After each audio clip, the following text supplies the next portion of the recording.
Hello, it's Aaron Wren. Welcome back to the show.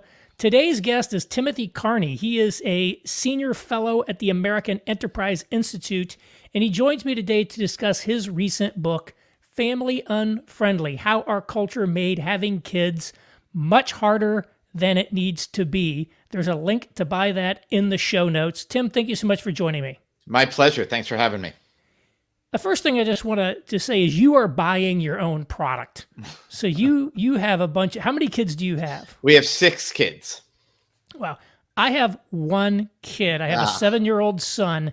And I have to tell you, that's a ton of work right there. Even with 2 of us with one kid, how do you do it with 6 kids?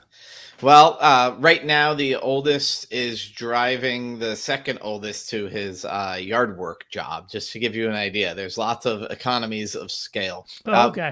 But it's super hard. My wife is a stay-at-home mom, and so she has a full-time job trying to help get the house in order, driving the kids around, getting them to do their chores, that kind of thing. So that's a big part of it. Part of it, what I talk about in the book, is by avoiding some of the things that people think are the demands of modern parenthood aren't demanded by the kids, by anything except for stupid expectations. So that's part of it, is avoiding some of the unneeded things that accrue to the modern family a lot. Well, the book is timely because there's been a lot of discussion about falling birth rates, Yep. falling marriage rates. There's entire Twitter accounts devoted to pronatalism, and there's all these pronatal movements of a variety of sorts. Oh, yeah. Out there. But fundamentally, why should we care if people have kids or have a lot of kids? Why wouldn't we just let people make their own lifestyle choice and get on with it? Do we really have a stake? Yeah. I mean, so obviously, people should make their own choices, and not everybody is called to marriage and parenthood. I'm a Catholic, and so I always say all of my favorite priests and nuns have no children. There's lots. A society needs people, and traditionally has always had people who don't go down that route. And not everybody who has kids is called to have a lot of kids. But there are lots of reasons to worry about the low and falling birth rate and marriage rate. So first of all, we are way down. We're down to 1.6 babies per woman. In the normal birth rate measure, the total fertility rate, it was 2.1 just 17 years ago, when my wife and I started having kids. So that is a rapid drop in the United States. And it's well below 2.1, which is known as the replacement level, the level at which population will remain stable. It's well below that in every wealthy world. So economically, that means that right now, every high school graduating class starting now will be smaller than the one before. That we have fewer children in America today than we did 10 years ago. So that's going to be hard for our workforce 20 years from now, when you and I are hopefully retiring. There's not going to be anybody on the other end of the phone when we call to say that the sink is leaking. But that's the least important reason. I just throw that out there because of economics. You talk Social Security, yada, yada. I think that right now, a lot of the average American still wants kids. The ideal family size, according to the average American, is between 2 and 3. The average comes out to 2.7. And yet we're having 1.6. So that's a major shortfall in something incredibly important. People aren't getting the family size they want. They're falling well short. But finally, most importantly, I think it reflects something bad about our culture if we're becoming family unfriendly. It's not just that it's getting harder to raise kids. I think we're becoming less neighborly. We're becoming less hopeful about the future. Yeah, well, it's definitely hard to have kids, even in the best of circumstances. I think about, I had my son later in life, and I think about all the things that were in my mind about what would happen if I had kids. Well, it's going to cost a lot of money. I'm not going to be able to have go out and do things anymore. And wow, all the things came true that I thought. But on top of just the normal difficulties and challenges, and of course joys, and great part of that, well, I'll make sure we get to that as well, of having kids. You talk about a lot of things that just add artificial burdens to it. One of the lines you have is that worry and fear have become central to 21st century American parenting. I would have thought parents were always worried about their kids. What's different about today's parenting fears? So I think the modern media, even before social media, modern media made us believe that, terrible, terrible things happen to kids constantly every day. Because if we're looking at a country of 330 million, there will be some horrible tragedy every day. But something that's a 1 in a million chance of happening, it seems to our brains that, it's our neighbors are getting abducted or dying in a horrible accident or something like that every day. And so part of it is that we really believe that there's these constant threats. Another part is that we started to believe that we can protect ourselves against every threat. Mhm. That's a very 21st century or late 20th century thing, that we can sort of live lives without threat of sickness or failure or anything like that. So especially in the upper middle class, there's this comfort mixed with a sense of precarity. There's this idea of, okay, well, I kind of have everything in order. How can I keep it this way? And so that creates this sort of anxiety that makes it, well, what happens if, my kid messes up in this way? What if he's not good at school? What if we end up in the redistricted into the wrong school district and he doesn't get into a good college? And so all of those worries, it's not that nothing bad happens to kids. It's that we somehow believe that we can prevent anything bad from happening to our lives. So that's another thing that elevates that parental worry. Yeah, I guess some of this underlies the helicopter parenting Mhm. view of the world, where the parents just have to hover over everything their kids do. But you talk about an alternative approach in the book. You call, well, you didn't coin the term, but it's free range parenting. What's Yep. that? So the idea is to give your kids as much freedom as possible. Now that doesn't mean total freedom. That doesn't mean once you can walk, you open the front door and you send them out in the neighborhood. But it means you do stuff like you spend time training them how to cross the street when they're pretty young, so that once they have that habit down, they can walk across the street on their own without you there. You spend time developing strong connections with your neighbors, so that, okay, wait a second, he can go over and he can ask this neighbor if anything is wrong, and somebody's going to look out for him if something goes wrong. And then you sort of build up the self-confidence and the skills in your children to set them free in the right circumstances, which ideally is your neighborhood that you live in. I'm not talking about, when you're spelunking in deep caves, just saying go wherever you want, or sea kayaking and going off in any direction, but running around a safe neighborhood. And it takes work to get there, but then it's liberating for you, the parent, and for the kid to be in a position where they run around. And that's what we were blessed with where we moved this summer. We could go from breakfast to dinner without seeing most of our kids. The occasional text from a friend saying, by the way, he's eating lunch here right now. And he left his bike in my yard, and all of that. It's actually crucial for kids. The American Academy of Pediatrics said that the childhood anxiety epidemic that they're seeing now is primarily caused by the lack of independent play by children. Yeah, but that's, I know that Jonathan Haidt at NYU has really pushed on that. And your book took me back, because when I was a kid, I wasn't quite like you, where it's like come home when the street lights come on.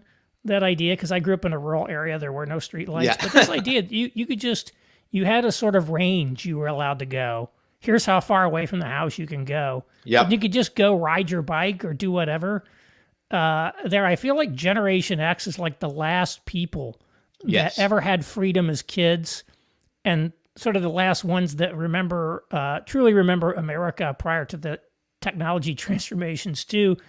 And like today, like nobody does that. And in fact, people will call child protective services on you if you do that. What do we need to do from a policy perspective to make it, just people can feel more confident doing it? So like people aren't going to think you're a bad parent, or like the cops aren't going to come after you or whatever.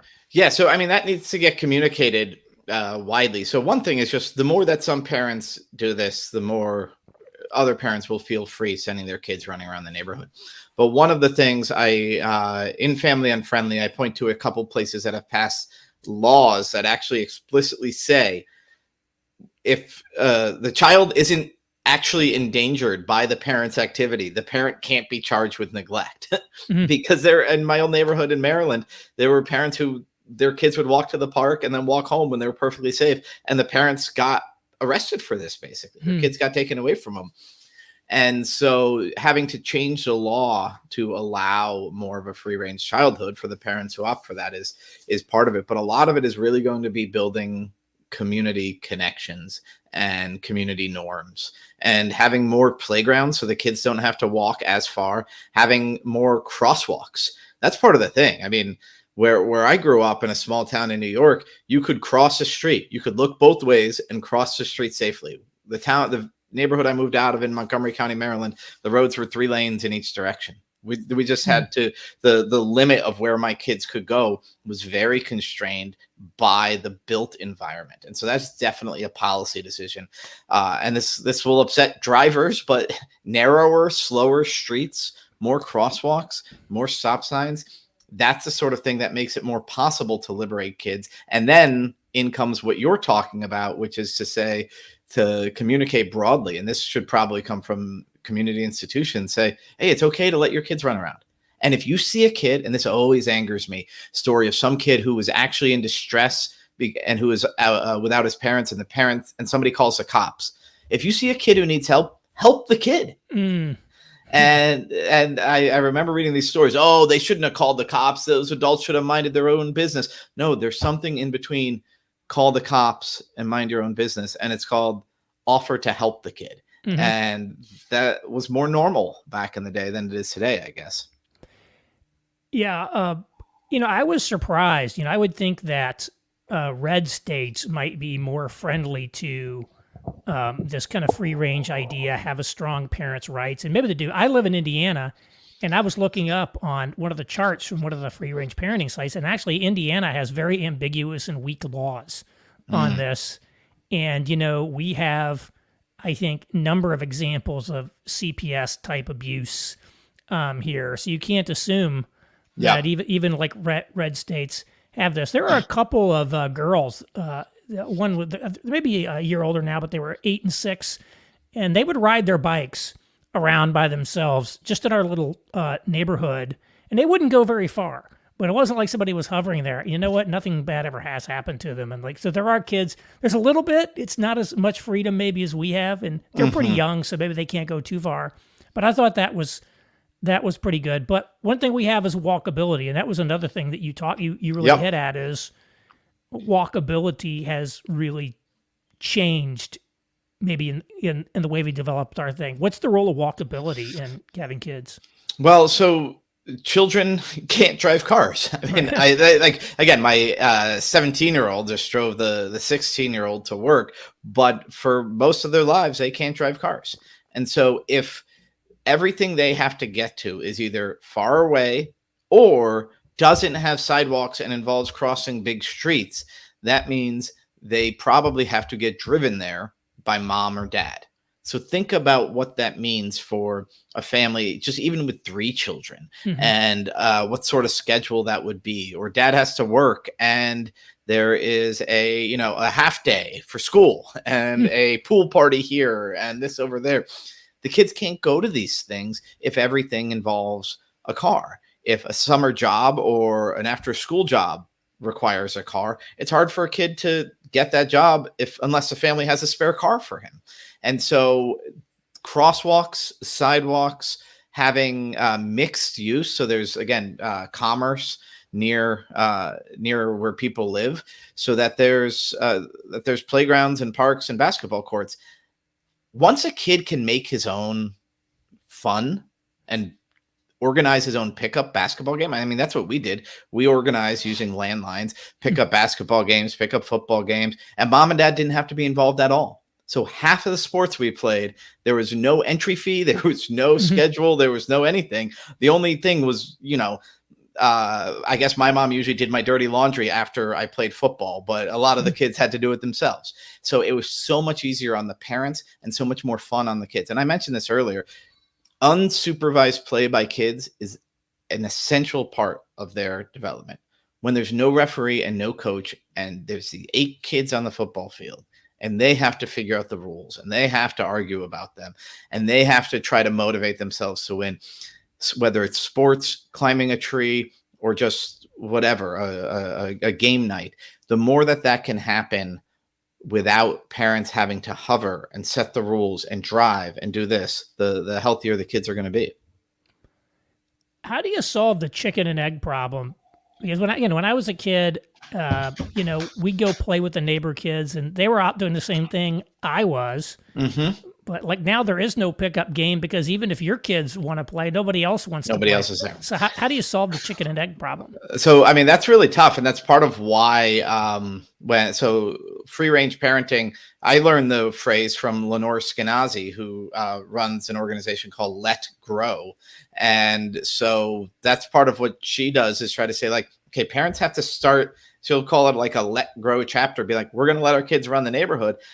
I would have, just because of my own likes, I would have a sports bias. It's like, here is a printout. And I mean, you're not the first to ask this, but this is the first time I've come up with this idea. Like, here's a printout to give to 12-year-old kids of how to organize a pickup basketball game, how to organize a pickup football game, and let the parents see it and think, okay, wait a second. This is a basketball court. We know where they're going to be playing.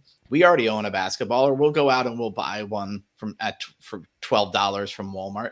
I think that unfortunately, because it's not a norm, parents do have to get a little bit involved in encouraging it, pushing it, and then hopefully then organically it spreads. But you're exactly right that right now, if the ecosystem has become less friendly to kids doing this, you can't just set them free and expect it'll happen. It will involve a little bit of fertilizer from institutions and adults. Well, I live in Indiana, which is a basketball crazy state. Basketball is the perfect game for this because you can play with as little as one-on-one. See, It scales pretty easily if you only don't have a lot of kids. It's harder with football or baseball.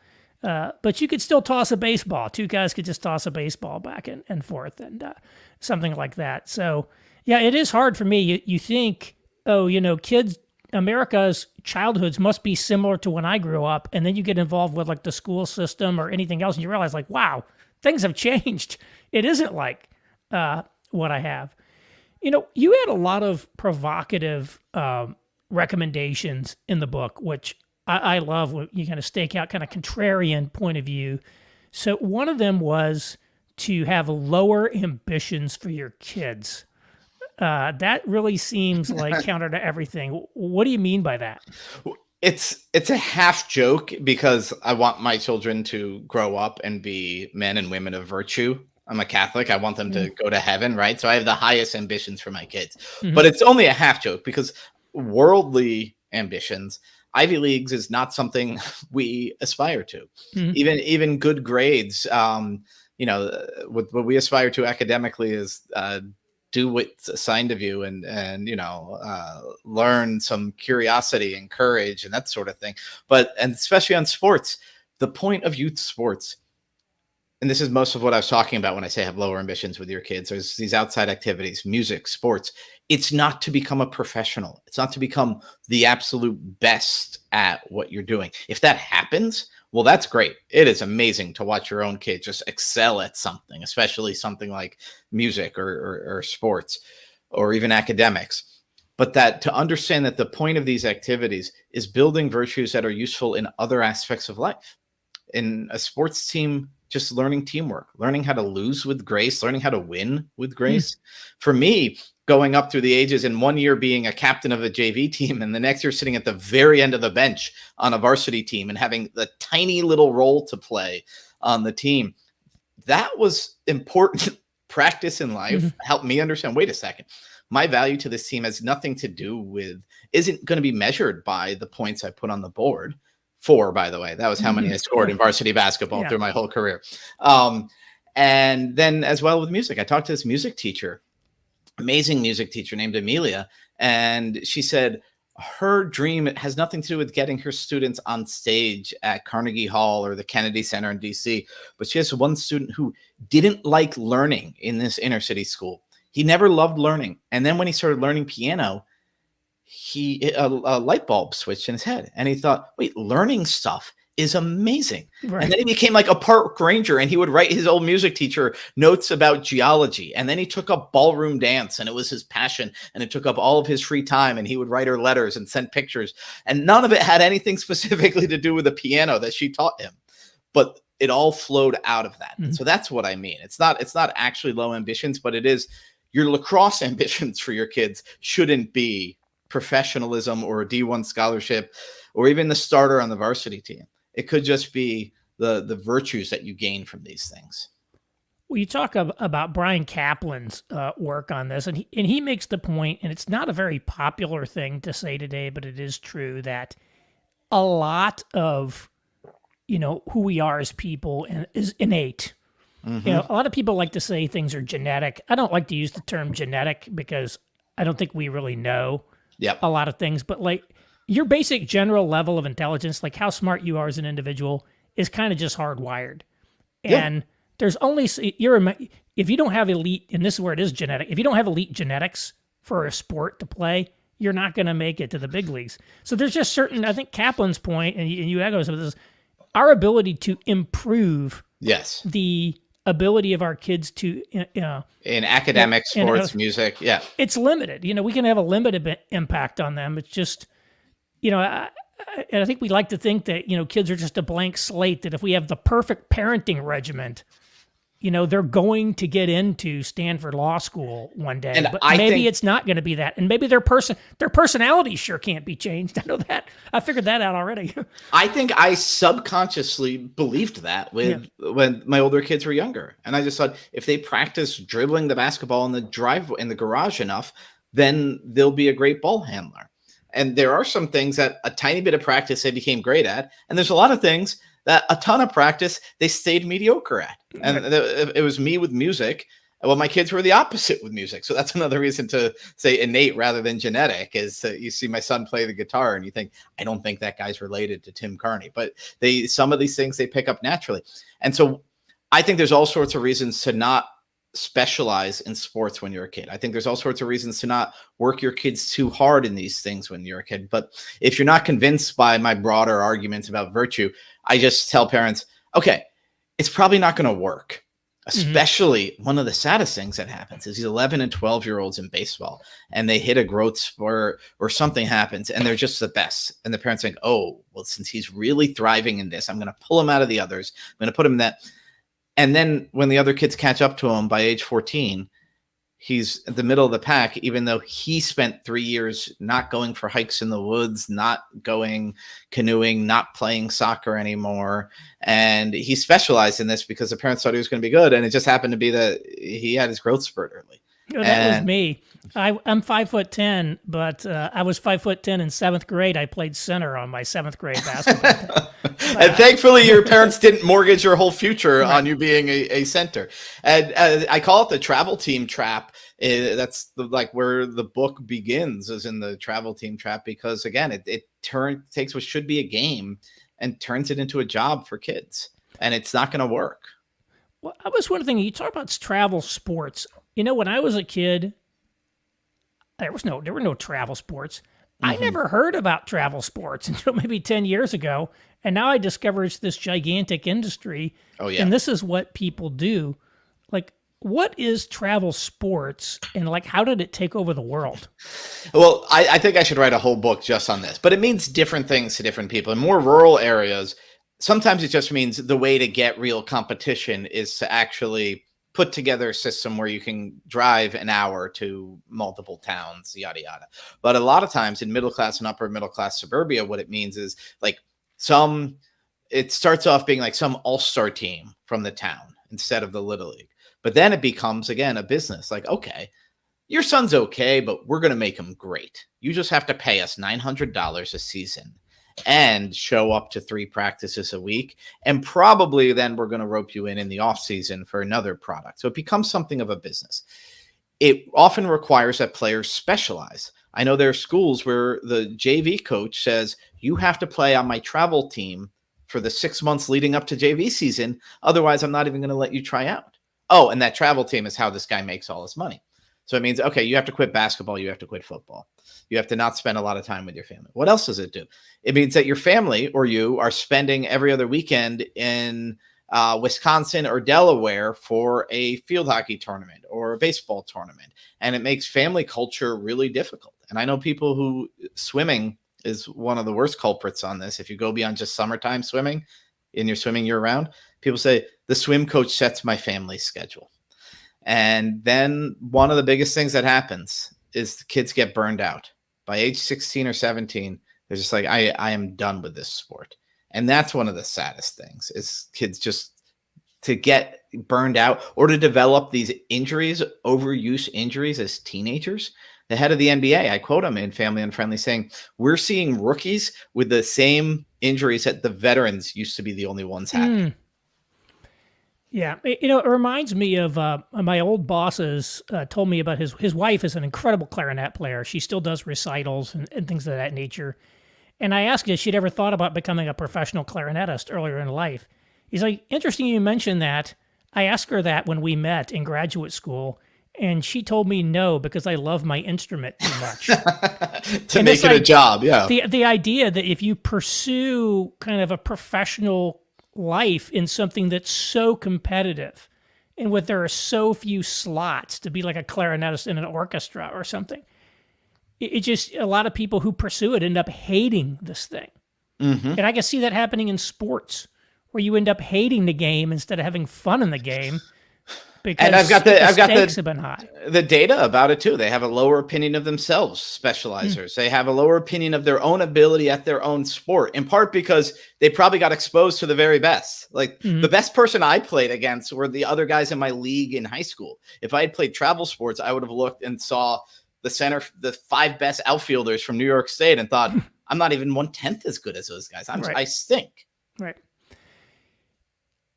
It seems like going back to at least the mid-century era, there's been this idea that having kids is isolating, particularly for women. I think, second wave feminism came out of that. You could think about the Rolling Stones song "Mother's Little Helper," or all the so-called wine moms today who are day drinking to get through, and they don't have anybody to talk to. I think more than anything. How do we reduce the social isolation of parenting? Because you really are tethered to your kids. Yes, and a kid has a nap time, and if you have a baby who might be napping twice a day, and then a toddler who's napping in the middle of the day, you got 9 hours where you're tethered to your kids. So, one thing, there's no like program that's going to do this. Living next door to somebody else who's a friend in the same situation is going to be, I mean, we used to do the cell phone baby monitor where we would call yourself basically and leave the phone there so you can walk across the street. And so having next door neighbors, there are community institutions, and a lot of them are churches. In Family Unfriendly, I talk about a Christian Reformed church that every Tuesday had a mom's Bible study. Oh no, it was a mom's coffee. So there was like a little bit of Bible study, but it was basically, there was a play area for the bigger kids. There was babysitter for the younger kids. It was for stay-at-home moms to get together and get to know each other. So they got not only that 90 minutes on Tuesday, it became easier with that to plan play dates with the kids. And so that's absolutely necessary. I always tell couples of young parents, hey, you guys have to go on dates. You have to use a babysitter. Call my kids. Once my kids are out of the house, call on me and my wife, and we'll help put your kids to bed. And you guys need to still go on dates. A lot of couples with newborn babies forget that, and that can be isolating to the couple and to the individual. But something about suburban life and your home being your castle, the privacy that a lot of people value, that becomes loneliness for parents of especially young children. One of the things you talk about are these communities where lots of families with kids all live together, and it's sort of a communal, almost quasi-communal environment. So where you live, there's a lot of like trad Catholics, I guess, and there's also one is at Kemp Hill, where there's a large Kemp Mill with a lot of Orthodox Jewish families. Lots of Orthodox Jewish families. I've met some of the people who live there, and I read these things every time I hear about somebody who lives in a community like that. I'm like, this is awesome. Is it possible to create that something like that, or does it have to emerge organically? The only people I know who've really created these things from scratch tend to be like sects, like the Amish Yeah, or yeah. like, the SSPX Catholics or something like And that. yeah, and I mean, I'm just a skeptic of planning Mhm. in a lot of ways, and so the Orthodox Jewish thing happened because their observance of Sabbath rules. If you were going to attend one of these two synagogues, you had to live within walking distance of it, Right. and so just out of that came these communities. The neighborhood I've recently moved to, it happened because it's the bad elementary school. So it's an elementary school that's less desirable. So the property values were slightly lower. So those of us doing homeschooling or Catholic schools just tended to move into this neighborhood, and then it got some momentum. So I'm very skeptical of planning as far as that sort of thing, trying to build a little utopia. But I do think what you can be planned, what is the responsibility of the government, is sidewalks, parks, playgrounds. And when we petitioned for a stop sign on the path our kids follow to get to their cousin's house, they said, "Oh, well, we studied the car traffic and it's not." I said, "Did you look at the kids riding their bikes and trying to cross the street and Mhm. realize that there's no stop sign on the cross street poses a threat to them?" No, the county didn't even consider children Right. when doing their planning. Yeah, that's for sure. They only look at the traffic on that stuff. Um, there are a lot of challenges around having kids, but I don't want to wrap up without talking about the good sides. Mm-hmm. What Yeah. are some of the unexpected joys or upside of having kids for you? I have a couple for myself, but I wonder what came from you. Yeah. So for me, well, and it's a line I quote in my book from another writer because it struck me as so true, was going for a walk with your 4-year-old is like going for a walk with a poet. There's just all sorts of things you never even realize. Like, look, there's flowers on that tree. I mean, it's a gray day. It's in August, but yeah, the crepe myrtle has flowers on it. Why are these two leaves different? The world becomes more alive. The way I put it in the book is our children fertilize us. They fertilize the whole world we live in.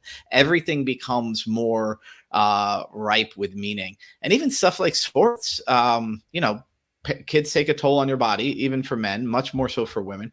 But now I'm playing pickleball with my kids and pick up basketball with my kids. These things that would be well behind me.